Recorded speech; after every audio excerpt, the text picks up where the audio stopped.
اللہ کی لاٹھی بے آواز ہے، وہ جب چاہے انصاف لے سکتا ہے۔ کسی زمانے میں ایک قصاب تھا، وہ رات کے وقت جانور ذبح کیا کرتا تھا اور دن میں اپنی دکان پر گوشت لا کر بیچا کرتا تھا۔ جب یہ قصاب جانور ذبح کرتا تو خون کپڑوں پر لگ جاتا، تو یہ قصاب گھر آ کر خون آلودہ کپڑے بدلتا۔ ایک رات یہ قصاب جانور ذبح کر کے آ ہی رہا تھا کہ راستے میں سے ایک شخص شور مچاتا ہوا آیا، اس قصاب کو پکڑ لیا۔ جب پکڑ لیا تو اس قصاب نے دیکھا کہ اس پکڑنے والے شخص کے جسم سے خون بہ رہا ہے۔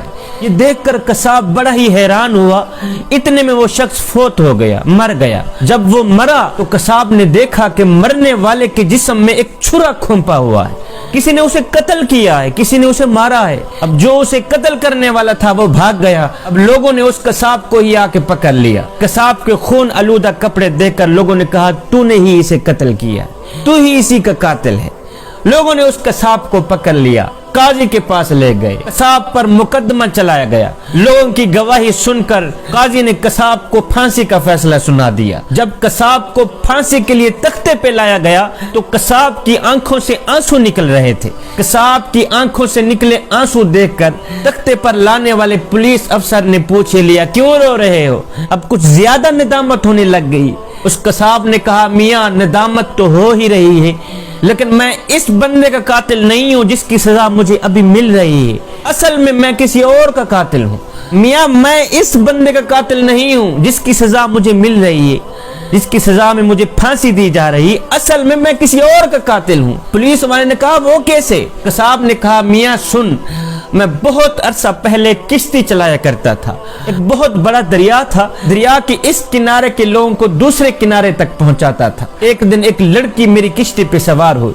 جب میں نے اس لڑکی کو دیکھا تو وہ چاند کا ٹکڑا ہی تھی، بڑی ہی حسین و جمیل حسن کی ملکہ تھی۔ اللہ تعالیٰ نے بڑے ہی حسن سے نواز رکھا تھا۔ میرا دل اس لڑکی پر فدا ہو گیا۔ میں نے اس لڑکی کو اشارے میں بات کی اور اس لڑکی نے مجھ سے اشارے میں بات کی، تو میں نے اپنی خواہش کا اظہار کیا کہ میں تم سے اپنی خواہش پورا کرانا چاہتا ہوں۔ اس نے کہا نہیں، اس سے بہتر ہے کہ ہم نکاح ہی کر لیں۔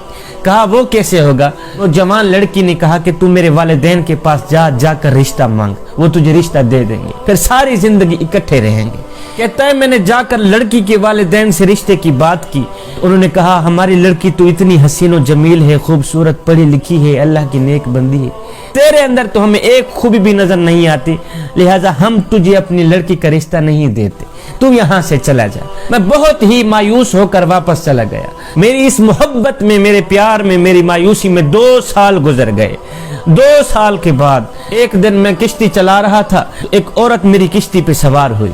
اس عورت کے ساتھ اس کا ایک بچہ بھی تھا۔ جب میں نے غور کیا تو دیکھ کر حیران رہ گیا کہ یہ وہی لڑکی تھی جس کی محبت میں 2 سال میں نے بڑے ہی مشکل سے گزارے۔ یہ وہی عورت ہے جس کے عشق میں، جس کے پیار میں نے 2 سال بڑے ہی مشکل سے گزارے۔ اب میں نے کیا کیا؟ میں نے اس سے باتیں کرنا شروع کر دی۔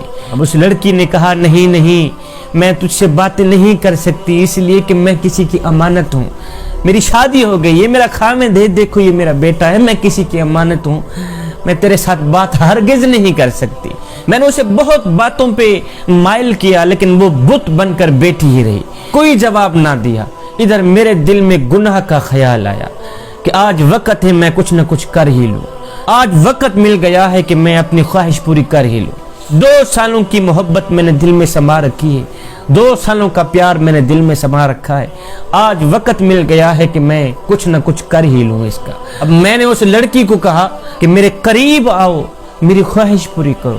وہ لڑکی کانپ اٹھی، کہا خدا کا نام لو، اللہ سے ڈرو، اس کے عذاب سے ڈرو، میں کسی کی امانت ہوں۔ قصاب کہتا ہے میرے اوپر درندگی کا بھوت سوار تھا، میں نے اس کے معصوم بچے کو چھین لیا۔ میں نے کہا اب میری خواہش پوری کرا دو تو ٹھیک ہے، نہیں تو تیرے بچے کو مار دوں گا۔ کہتی نہیں، ہرگز نہیں، میں اللہ کے حکم کو نہیں توڑ سکتی۔ تو میں نے اس کے بچے کو دریا میں ہی ڈال دیا، مار دیا، اس کو ختم کر دیا، پانی میں ہی پھینک دیا۔ میں نے کہا تیرا بچہ تو اب مر گیا، اب تیرے پاس وقت ہے۔ وہ چیختی رہی، چلاتی رہی، میرے آگے منتیں کرتی رہی، میرے آگے وسیلے دیتی رہی، میرے آگے فریادیں کرتی رہی، لیکن مجھے پھر بھی رحم نہ آیا اور میرا دل پھر بھی نرم نہ ہوا۔ میں نے کیا کیا؟ زبردستی سے